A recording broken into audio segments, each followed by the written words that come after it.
In the opening scene, we witness a pregnant woman urgently taken to the hospital during a rainstorm to give birth. It's heartbreaking to learn later that the doctor informs Greg, her husband, that she passed away during childbirth. To add to the sadness, the doctor reveals that their newborn baby has albinism, a genetic condition that causes a lack of pigmentation.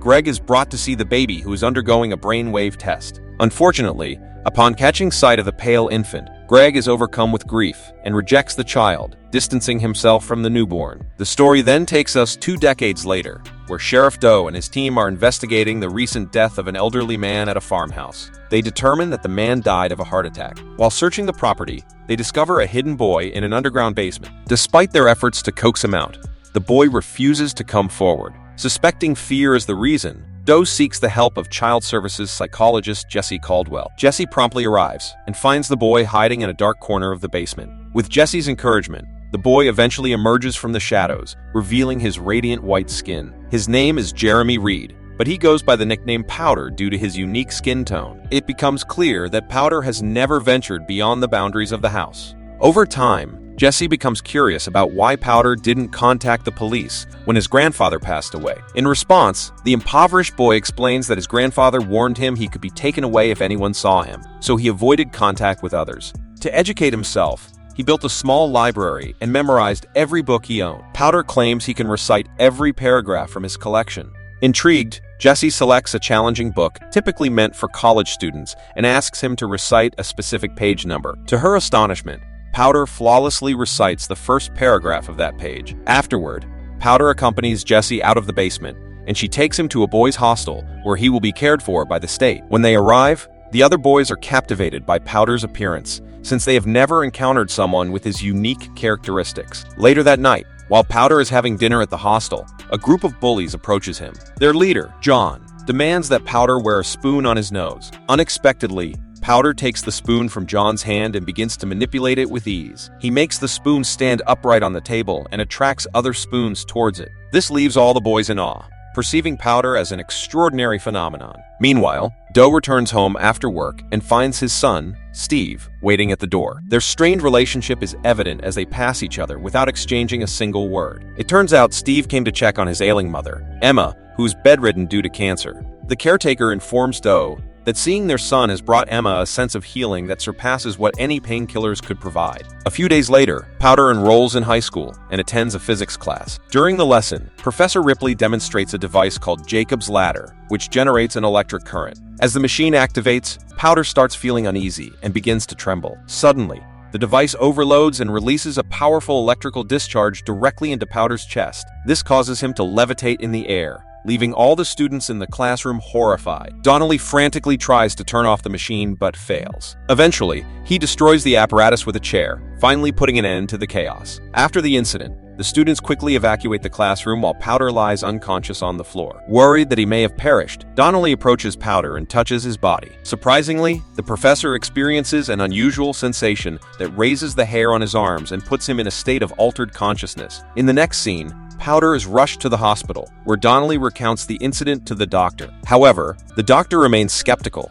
as a powerful electrical shock like that would typically result in the boy's death, or at least leave burn marks. Donnelly tries to convince the doctor by explaining that Powder's body constantly undergoes a process called electrolysis, which explains his lack of body hair. As they continue their discussion, a nurse interrupts them and reveals that Powder has escaped from the hospital by jumping through a window when no one was looking. Meanwhile, Powder walks along the streets and encounters one of his classmates, Lindsay. They engage in a brief conversation, observed by a curious neighbor. Powder glances back at the neighbor and tells Lindsay that he can hear their inner thoughts. However, she dismisses it as a hallucination resulting from the electric shock. Afterward, Powder continues his journey back to his grandparents' house. However, Doe and his partner, Duncan, eventually catch up with him and insist that he gets into the car. They bring Powder back to the school, where he is taken to a conference room to discuss his extraordinary intelligence. The principal pays a personal visit to reveal the results of Powder's IQ test. To everyone's astonishment,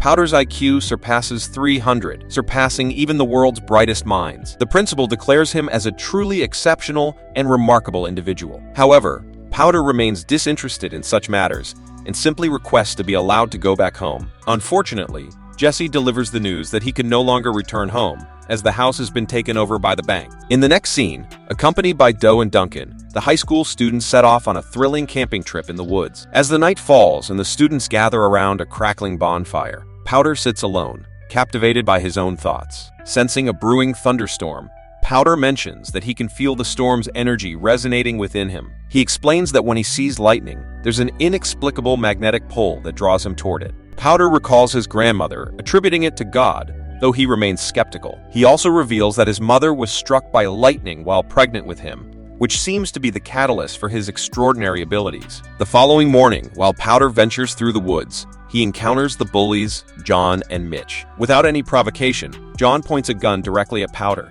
threatening to end his life on the spot. However, their attention is diverted by a gunshot coming from a distance. Rushing toward the sound, they discover Duncan, who has just shot a deer. The sight profoundly affects Powder as he empathizes with the pain and fear emanating from the dying animal. Overwhelmed by compassion, Powder instinctively grabs Duncan's wrist with one hand and places the other on the deer's neck. To everyone's surprise, Powder transfers the sensations of pain and fear from the deer to Duncan, causing him to convulse in agony. As the intensity builds, John aims his gun at Powder, demanding that he release Duncan. Undeterred, Powder locks eyes with John and continues tormenting Duncan. In a fit of rage, John pulls the trigger, but Mitch intervenes just in time, redirecting the gun and ultimately saving Powder's life. In the aftermath of these events, Powder is brought back to Jesse, who genuinely worries about his well-being and mental state. However, Powder remains defiant, brushing off her questions, and adamantly insists on returning home. As Jesse persists, Powder's anger surges, unintentionally unleashing his powers, causing glasses to shatter and lights to flicker. Assertively, he proclaims that Jesse won't be able to keep him there for long, and strides away with confidence. Meanwhile, Doe arrives home and meets with the family doctor, who updates him on his wife's deteriorating condition and the excruciating pain she endures. Although Doe struggles to comprehend why his wife holds on, he firmly believes there must be a reason. The doctor reveals that due to her inability to communicate, he will never discover the true motive. The next day, Powder sits alone in the dining room when Donald approaches him. The professor confesses to feeling a unique energy when he touched Powder during their previous encounter in class. He describes it as an immensely powerful force that reinvigorated his youth. Donald brings up Einstein's theory, proposing that unlocking 100% of the brain's capacity allows for unimaginable feats. Perhaps Powder possesses this ability, which would explain his extraordinary powers. Intrigued by the potential knowledge Powder holds, Donald expresses his desire to befriend him. Initially hesitant, the fearful boy eventually agrees to forge a connection. On the other hand, Doe pays a visit to Duncan's home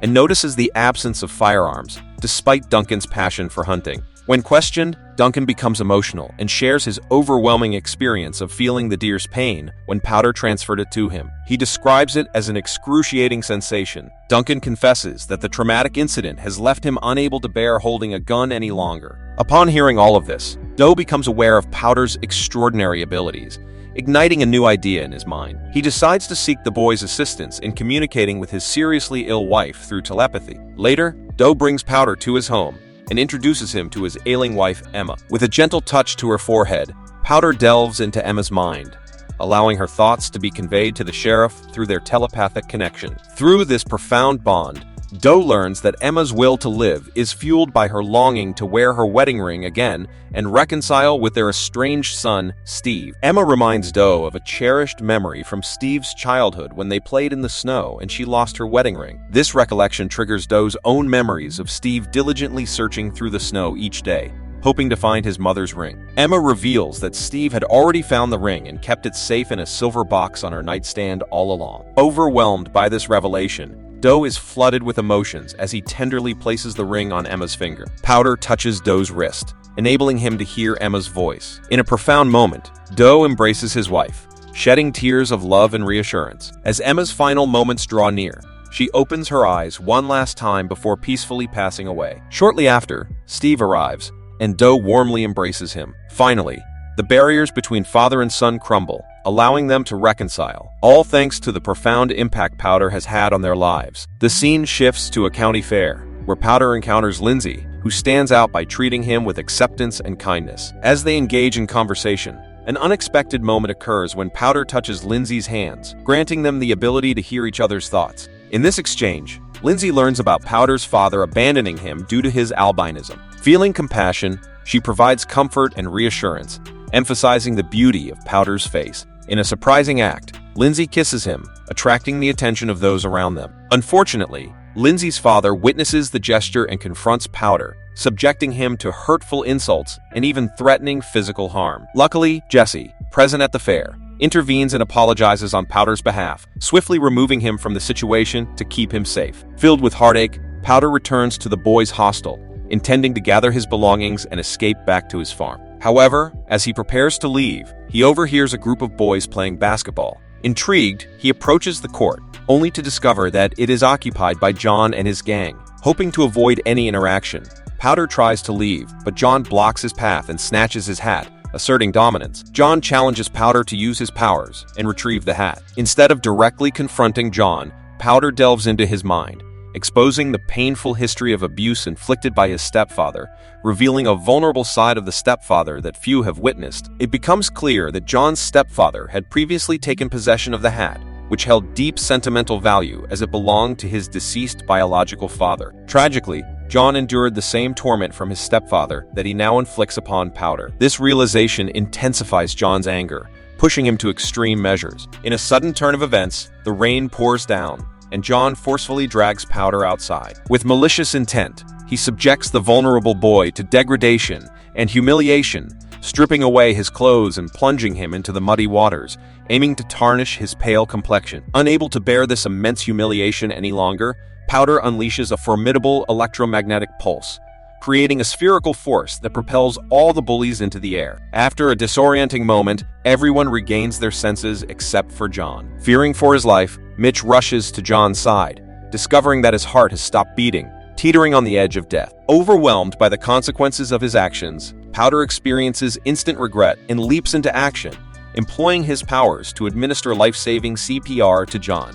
Miraculously, the resuscitation succeeds, bringing John back from the brink of demise. This awe-inspiring act earns the respect of the bullies, particularly Mitch, who decides to ally himself with Powder. Together, they covertly arrange for Powder to board a vehicle headed to his grandfather's farm, ensuring his escape from further trouble. Tragically, upon returning home, Powder is confronted with the devastating news that the bank has seized all his belongings. In the midst of his despair, Jesse reaches out to him, extending solace and a promise to find a place where he will be accepted and understood. Donald also joins their company, and as they prepare to depart, they encounter Doe and Duncan outside. Jesse implores Doe for his support, urging him to let Powder go. Surprisingly, the officer agrees, acknowledging the significant role Powder played in helping him reconcile with his estranged son. In that moment, a thunderstorm rages overhead, and Powder takes off into the field, with everyone following closely behind. Suddenly, a bolt of lightning strikes him, enveloping him in a blinding flash of light. The movie concludes with a resounding thunderclap, signaling Powder's transcendence to the heavens. Thank you for watching, and please subscribe Mango Recap for more video like this and help the channel grow.